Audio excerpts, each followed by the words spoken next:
Bismillahirrahmanirrahim. Assalamualaikum warahmatullahi wabarakatuh. Berjumpa kembali di video pembelajaran geografi bersama saya Rika Elvia SPD. Baiklah, pada kesempatan kali ini kita akan mengupas tentang pengetahuan dasar peta. Apa-apa saja yang akan kita pelajari? Yang pertama, pengertian peta. Yang kedua, jenis-jenis peta. Yang ketiga, fungsi dan tujuan peta. Yang keempat, keterampilan membaca dan membuat peta. Dan yang kelima, proyeksi peta.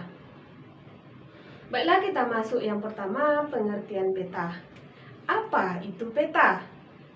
Peta secara umum adalah lembaran tentang gambaran sebagian atau seluruh bentuk permukaan bumi pada suatu bidang datar yang diperkecil menggunakan skala tertentu. Sedangkan pengertian peta menurut para ahli, di sini saya menjelaskan pengertian peta menurut Perhimpunan Kartografi Internasional. Peta merupakan gambaran unsur-unsur permukaan bumi yang berkaitan dengan permukaan bumi dan benda-benda di angkasa. Jelas ya apa yang dimaksud dengan peta? Kita lanjut, berikutnya jenis-jenis peta. Jenis peta di sini terdiri atas dua. Yang pertama, berdasarkan isinya. Berdasarkan isi, peta terbagi atas peta umum dan peta tematik. Kita akan membahas apa itu peta umum. Peta umum adalah peta yang menggambarkan segala sesuatu di permukaan bumi secara umum. Berarti banyak ya informasi yang bisa kita peroleh di peta umum ini. Untuk peta umum terbagi atas tiga. Yang pertama, peta korografi. Seperti contoh, atlas. Atlas merupakan salah satu contoh peta korografi. Apa itu peta korografi? Peta korografi adalah peta yang menampilkan seluruh permukaan bumi secara umum dengan skala berukuran sedang. Jadi, atlas merupakan salah satu jenis peta yang berskala berukuran sedang. Jelas ya pengertian peta korografi. Yang kedua, peta umum yang kedua adalah peta topografi, yaitu peta yang menampilkan relief atau bentuk permukaan bumi. Seperti ini. Ini adalah gambar peta topografi. Apa informasi yang bisa kita peroleh dari peta topografi? Yaitu bentuk-bentuk permukaan bumi. Seperti apa? Bisa saja suatu daerah itu bentuk muka buminya datar atau curam, dan bisa saja suatu daerah itu tergolong ke dalam bentuk muka bumi yang terjal. Dari mana kita tahu? Kita bisa membaca di peta topografi. Peta umum yang ketiga itu adalah peta dunia. Peta dunia ini adalah peta yang menggambarkan secara umum ya, dan skalanya sangat kecil dengan cakupan wilayah yang sangat luas. Di peta umum ini, di peta dunia ini banyak daerah-daerah yang bisa termuat di dalam peta dunia. Dari namanya saja peta dunia, berarti semua daerah-daerah yang ada di permukaan bumi dari semua benua masuk ke dalam peta dunia. Ada berapa benua yang ada di dunia? Ada 6. Semuanya masuk ke dalam peta dunia. Jelas ya apa-apa saja jenis dari peta umum. Kita lanjut peta. Jenis peta yang kedua berdasarkan isinya yaitu peta tematik. Peta tematik adalah peta yang menggambarkan segala sesuatu di permukaan bumi secara khusus. Tadi peta umum secara umum ya, kalau peta tematik ini adalah secara khusus. Bedanya apa? Di peta tematik atau peta khusus ini, informasi yang kita peroleh itu hanya informasi-informasi tertentu. Contohnya, peta persebaran penduduk. Ada lagi peta curah hujan, peta jenis tanah, peta pariwisata, peta administrasi, dan masih banyak lagi jenis-jenis peta tematik yang lainnya. Di dalam contoh peta-peta ini informasinya khusus. Nah, di sini ada contoh peta kepadatan penduduk Provinsi Bali. Dari judul kita bisa melihat apa informasi yang bisa kita peroleh dari peta kepadatan penduduk ini, yaitu berapa jumlah penduduk yang ada di daerah-daerah di Provinsi Bali. Jadi informasi khusus yang kita peroleh di sini hanya berhubungan dengan kependudukan saja. Tidak bisa kita melihat informasi tentang curah hujan yang terjadi di Provinsi Bali, tidak. Tapi khusus kepadatan penduduknya saja. Jelas kan apa perbedaan antara peta umum dan peta khusus, atau disebut juga dengan peta tematik. Baiklah, kita lanjut yang berikutnya, jenis peta yang kedua, yaitu berdasarkan skala. Berdasarkan skala, peta ini terdiri atas 5. Yang pertama, peta kadaster. Apa itu peta kadaster? Peta yang memiliki skala yang sangat besar. Berapa skalanya? 1:100 sampai 1:5000.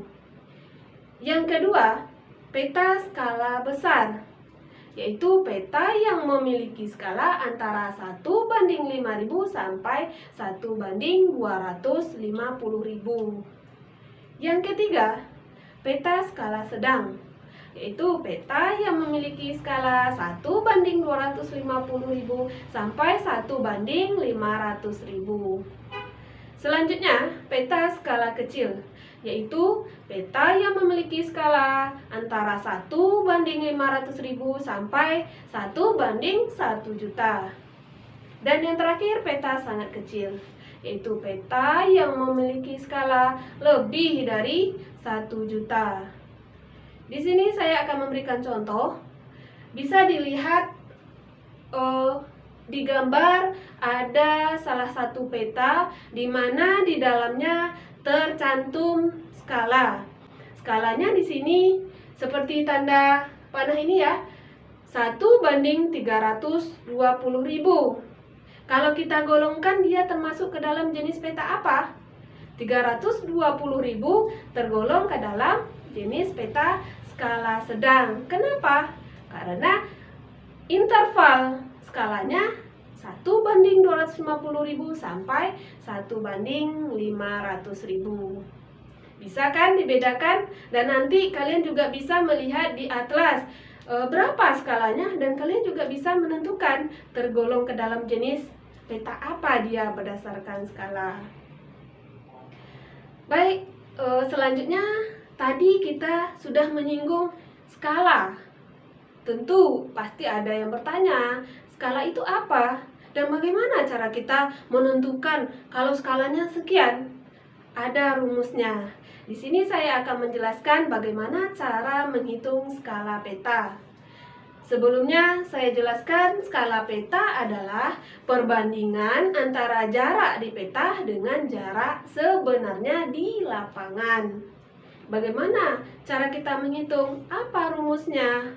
Berdasarkan piramida yang bisa dilihat di sini, piramidanya bagian atasnya JP, bawahnya ada S dan JS. JP merupakan jarak pada peta, S skala, JS adalah jarak sebenarnya. Bagaimana cara kita menghitungnya? Kalau kita ingin menghitung skala, cukup tutup S-nya, tinggal JP dengan JS. JP dibagi dengan JS, itu menghitung skala. Kalau kita ingin menghitung berapa JP atau jarak pada peta, tutup JP-nya, tinggal S dan JS, yaitu skala dikali dengan JS.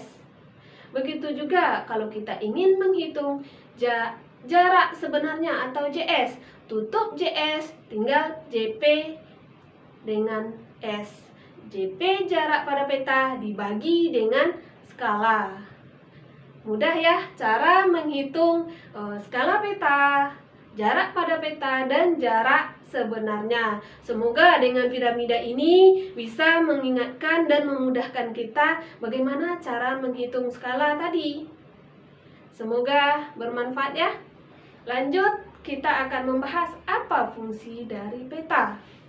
Ternyata peta ini memiliki fungsi. Yang pertama, menunjukkan posisi atau lokasi suatu wilayah di permukaan bumi. Nah, kalau kita ingin mengetahui di mana lokasi suatu daerah, kita bisa menggunakan peta. Yang kedua, fungsi peta memperlihatkan atau menggambarkan fenomena-fenomena dan bentuk-bentuk pada permukaan bumi. Seperti yang sudah dijelaskan tadi, peta topografi berfungsi mengetahui bagaimana bentuk-bentuk permukaan bumi. Apakah dia datar, curam, ataupun terjal. Fungsi peta yang ketiga yaitu memperlihatkan ukuran, luas daerah, dan jarak di permukaan bumi. Dengan peta kita bisa menghitung berapa ukuran suatu daerah, berapa luas suatu daerah, dan berapa jaraknya. Bisa kita lihat dari peta. Fungsi peta yang terakhir yaitu menyajikan informasi dalam konteks keruangan. Jadi, informasi apa saja yang ingin kita peroleh dari suatu ruang, kita bisa melihatnya di dalam peta. Setelah kita membahas tentang fungsi, peta juga memiliki tujuan. Tujuannya yang pertama, membantu suatu pekerjaan, misalnya untuk navigasi atau untuk sebuah perencanaan. Navigasi ini biasanya digunakan oleh orang-orang kapal. Jadi tujuan peta yang pertama, membantu suatu pekerjaan. Yang kedua, analisis data spasial. Jadi analisis data spasial ini maksudnya kita bisa menganalisis data-data keruangan. Itu dia ya tujuan dari peta yang kedua. Yang ketiga, menyimpan informasi. Peta ini bisa menyimpan informasi. Banyak informasi yang bisa kita simpan dari sebuah peta. Yang keempat, tujuan peta adalah membantu dalam pembuatan suatu desain. Dan yang kelima, komunikasi informasi ruang. Semoga bisa dipahami apa fungsi dan tujuan peta. Baiklah, kita lanjut yang berikutnya. Keterampilan membaca dan membuat peta. Bisa dilihat di sini. Nah, ini bagaimana cara kita membaca sebuah peta. Nah, di sebuah peta ada unsur-unsur yang harus kita ketahui. Di sini ada 11. Yang pertama, judul peta. Judul peta ini adalah menggambarkan isi dari sebuah peta. Dari judul kita bisa mengetahui apa informasi yang bisa kita peroleh dari sebuah peta. Unsur yang kedua, legenda. Legenda ini adalah kumpulan dari simbol-simbol yang terdapat dalam sebuah peta. Jadi ada kolomnya. Itu yang disebut dengan legenda. Unsur yang ketiga, simbol. Simbol merupakan tanda atau gambar yang mewakili kenampakan di muka bumi. Contoh, tanda gunung. Di dalam peta biasa dibuat dalam gambar atau bentuk kerucut atau berbentuk segitiga. Nah, ada lagi simbol jalan. Simbol jalan biasanya menggunakan garis. Atau simbol rel kereta api dibuat seperti halnya kereta api. Bisa ya dibedakan judul, legenda, dan simbol. Unsur yang berikutnya, inset. Inset ini adalah sebuah peta kecil yang terdapat dalam sebuah peta, di mana informasi yang kita peroleh dari peta kecil ini lebih luas dibanding dengan informasi yang ada dalam peta tersebut. Tetapi di dalam inset ini, daerah atau informasi yang kita ketahui berdasarkan peta yang ada, daerah yang ada di dalam sebuah peta tersebut. Biasanya berada di pojok kanan dan di pojok kiri bawah, ya, itu inset. Unsur berikutnya, skala peta. Skala peta kita udah bahas tadi ya. Skala peta adalah perbandingan antara jarak di peta dengan jarak di lapangan. Fungsi skala peta ini adalah untuk memperkecil. Contoh, kita ingin membuat sebuah peta Kota Dumai. berapa luas Kota Dumai. Kalau kita gambarkan kan nggak muat di dalam sebuah kertas. Tentu kita harus membuat peta Kota Dumai ini bisa muat di dalam sebuah kertas. Bagaimana caranya? Dengan cara menggunakan skala tadi. Jadi kita bisa memperkecil jarak ukuran yang ada dalam sebuah daerah supaya dia bisa masuk ke dalam kertas menggunakan skala. Unsur berikutnya adalah sumber data dan tahun pembuatan. Sumber data ini perlu kita cantumkan dalam sebuah peta. Dari mana sumber data kita? Dan kapan kita membuat peta ini? Harus dicantumkan dalam sebuah peta. Nah, unsur berikutnya adalah orientasi. Orientasi ini adalah penunjuk arah. Kalau kita ingin mengetahui apakah daerah yang ingin kita tempuh ini berada di arah mana, utarakah dia, selatankah dia, barat ataupun timur, kita bisa mengenalinya menggunakan tanda orientasi ini. Unsur selanjutnya, garis tepi. Garis tepi ini adalah garis yang membatasi tepi peta. Biasanya dibuat dua buah garisnya, bertingkat dua. Itu adalah garis tepi. Unsur berikutnya adalah lettering. Lettering ini adalah penulisan huruf yang terdapat dalam sebuah peta. Contoh, penulisan nama kota, penulisan nama provinsi, penulisan sungai, itu memiliki lettering yang berbeda-beda. Penulisan yang berbeda-beda. Contoh, penulisan sungai. Sungai biasanya kita lihat di dalam sebuah peta ditulis secara miring dan warnanya berwarna biru. Nah, begitu juga penulisan kota. Apakah penulisannya tebal atau tipis? Apakah dia huruf kapital atau tidak? Itu semuanya ada makna. Itu disebut dengan lettering. Unsur berikutnya adalah warna. Warna adalah yang membedakan objek atau kenampakan di muka bumi. Seperti pada peta di sini ada warna biru, ada warna hijau, ada warna oranye dan warna yang lain. Semua warna yang ada pada peta memiliki makna. Contoh warna hijau. Warna hijau menunjukkan suatu daerah pertanian atau daerah rawa. Atau mungkin ada lagi warna oranye. Warna oranye menunjukkan daerah-daerah dataran tinggi, ya. Dan masih banyak lagi. Warna biru itu menunjukkan kalau daerah itu merupakan lautan. Nah, lautan biasanya menggunakan warna biru. Dan yang terakhir itu adalah garis koordinat. Garis koordinat ini adalah garis lintang dan garis bujur. Jadi kalau kita ingin mengetahui lokasi suatu daerah, dia berada pada lintang berapa, berada pada bujur berapa, kita lihatnya dari garis koordinat.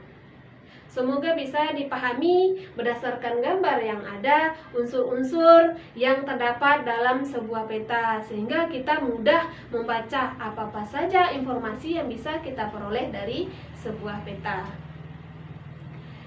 Selanjutnya, keterampilan membuat peta. Bagaimana cara kita membuat peta? Di sini saya akan jelaskan bagaimana tahapan kita dalam membuat peta. Yang pertama dimulai dari pengumpulan data. Sebelum kita membuat peta, kita harus kumpulkan data dulu. Data ini kita peroleh dari mana? Ada data primer, ada data sekunder. Data primer ini adalah data yang kita peroleh secara langsung di lapangan. Seperti apa? Mungkin kita lakukan observasi. Jadi kita memperoleh data tersebut berdasarkan hasil observasi langsung kita ke lapangan. Itu disebut dengan data primer. Yang kedua ada lagi data sekunder. Data yang kita peroleh secara tidak langsung. Contohnya, data kependudukan kita bisa peroleh dari kantor BPS atau mungkin dari kantor lurah. ya, itu termasuk. Jadi data yang kita peroleh dari kantor lurah, dari BPS itu termasuk ke dalam jenis data sekunder. Tahapan yang kedua, setelah kita kumpulkan data, lalu kita lakukan tahapan pemetaan. Kita akan memilih membuat petanya ini secara manual atau secara digital. Kalau secara manual, biasanya menggunakan kertas dan ada alat-alat tulisnya. Sedangkan secara digital, kita menggunakan komputer. Jadi setelah kita kumpulkan data, baru kita pilih kita mau manual atau digital. Itu tahapan yang kedua. Lanjut tahapan yang ketiga, penyajian peta. Dari tahapan tadi, kita lanjut ke penyajian, yaitu menganalisis data yang telah terkumpul dengan komputer. Selanjutnya, hasil analisis data tersebut dicocokkan dengan kondisi sebenarnya di lapangan. Kemudian baru dibuatkan peta. Maksudnya di sini, dengan penyajian peta, kita akan melakukan pembuatan peta dari data yang sudah kita kumpulkan. Tahapan terakhir itu adalah penyajian bentuk grafis, yaitu dilakukan input data yang telah diperoleh di lapangan sehingga pembaca mendapat informasi dalam bentuk grafis. Nah, jadi penyajiannya bisa dalam bentuk grafis. Itu dia tahapan dalam pembuatan peta. Selanjutnya kita masuk materi yang terakhir, itu adalah proyeksi peta. Apa itu proyeksi peta? Proyeksi peta merupakan cara untuk menggambarkan seluruh ataupun sebagian permukaan bumi dari bidang lengkung ke bidang datar. Apa itu bidang lengkung? Seperti gambar, ini adalah globe. Jadi globe merupakan sebuah bentukan muka bumi yang sudah dituangkan dalam bentuk peta, tapi bentuknya adalah lengkung. Nah, kita ingin merubahnya atau menuangkannya ke dalam bidang datar. Nah, proses inilah yang disebut dengan proyeksi peta. Jelas ya apa yang dimaksud dengan proyeksi peta. Kita lanjut. Proyeksi peta ini memiliki jenis-jenis. Yang pertama, berdasarkan sifat asli yang harus dipertahankan. Di sini ada 3 jenis proyeksi. Yang pertama, konform. Konform ini yang kita pertahankan adalah bentuk atau besarnya sudut. Maksudnya, bentuk di peta harus sesuai dengan bentuk aslinya di alam. Jadi antara bentuk yang di alam dengan bentuk yang ada di peta itu harus sesuai. Nah, yang kedua, equidistant. Yang kita pertahankan di sini adalah jarak. Jarak pada peta harus sebanding dengan jarak aslinya di alam. Jadi antara jarak di peta dengan jarak sebenarnya itu harus sebanding. Ini bisa kita gunakan skala peta ya. Tadi skala adalah perbandingan antara jarak di peta dengan jarak di lapangan. Yang ketiga, ekuivalen. Ekuivalen ini mempertahankan luas. Luas yang ada pada peta harus sebanding dengan luas yang ada di alam. Jadi kalau orang ingin mengetahui berapa luas Kota Dumai, lihat dari peta Kota Dumai, dia bisa menghitung. Jadi antara luas di peta dengan luas yang ada di lapangan sebenarnya itu harus sebanding, tidak boleh salah. Nah, itu dia ya jenis proyeksi peta berdasarkan sifat yang harus dipertahankan. Berikutnya jenis peta berdasarkan bidang proyeksi, juga terdiri atas 3. Yang pertama, proyeksi azimutal. Apa itu proyeksi azimutal? Yaitu proyeksi yang memproyeksikan bola bumi di daerah kutub. Tadi yang kita lakukan memindahkan dari bidang lengkung ke bidang datar. Kalau proyeksi azimut, yang kita petakan di sini adalah daerah kutub. Bisa kutub utara, bisa kutub selatan. Jadi daerah yang kita proyeksikan hanya daerah kutub. Kalau jenis proyeksinya proyeksi azimutal. Yang kedua, proyeksi silinder, yaitu proyeksi yang memproyeksikan bola bumi pada bidang silinder. Silinder ini seperti tabung ya. Nah, seperti tabung. Daerah yang kita petakan di sini adalah daerah-daerah ekuator atau daerah-daerah khatulistiwa. Jadi bentuknya nanti seperti silinder atau tabung. Yang ketiga, proyeksi kerucut, yaitu proyeksi yang memproyeksikan daerah-daerah sekitar lintang tengah. Nanti bentuknya adalah seperti kerucut. Nah, lintang tengah ini kalau kita lihat di globe, daerah-daerah yang berada di benua Eropa itu salah satu contohnya ya. Jadi kalau kita ingin memproyeksikan benua Eropa, proyeksi yang kita gunakan adalah proyeksi kerucut. Bisa dipahami ya jenis-jenis peta berdasarkan bidang proyeksi. Baiklah, yang terakhir, jenis peta berdasarkan kedudukan sumbu simetris, terbagi atas 3 juga. Nah, apa saja dia? Yang pertama, proyeksi normal, yaitu proyeksi di mana garis karakternya berhimpit dengan sumbu bumi. Sumbu bumi tahu ya, sumbu itu berada di tengah. Jadi, proyeksi normal ini antara garis karakternya berhimpit dengan sumbu bumi. Proyeksi yang kedua itu proyeksi miring, yaitu proyeksi di mana garis karakternya membentuk sudut miring dengan sumbu bumi. Jadi bidang-bidang proyeksinya itu miring kalau proyeksi miring. Dan yang terakhir adalah proyeksi transversal, yaitu proyeksi di mana garis karakternya tegak lurus dengan sumbu bumi. Bisa kan membedakan antara proyeksi normal tadi dia berhimpit dengan sumbu bumi, proyeksi miring dia membentuk sudut miring dengan sumbu bumi, sedangkan proyeksi transversal bidang proyeksinya tegak lurus dengan sumbu bumi. Semoga apa yang saya sampaikan di sini bermanfaat untuk kita semua. Hanya ini yang bisa saya sampaikan. Sebelum saya akhiri, tidak lupa diingatkan kembali untuk selalu menerapkan protokol kesehatan dengan cara selalu menggunakan masker pada saat bepergian, kemudian menjauhi kerumunan, dan selalu mencuci tangan menggunakan sabun. Hanya ini yang bisa saya sampaikan. Sampai bertemu kembali di video selanjutnya. Saya akhiri dengan wabillahi taufiq wal hidayah. Assalamualaikum warahmatullahi wabarakatuh.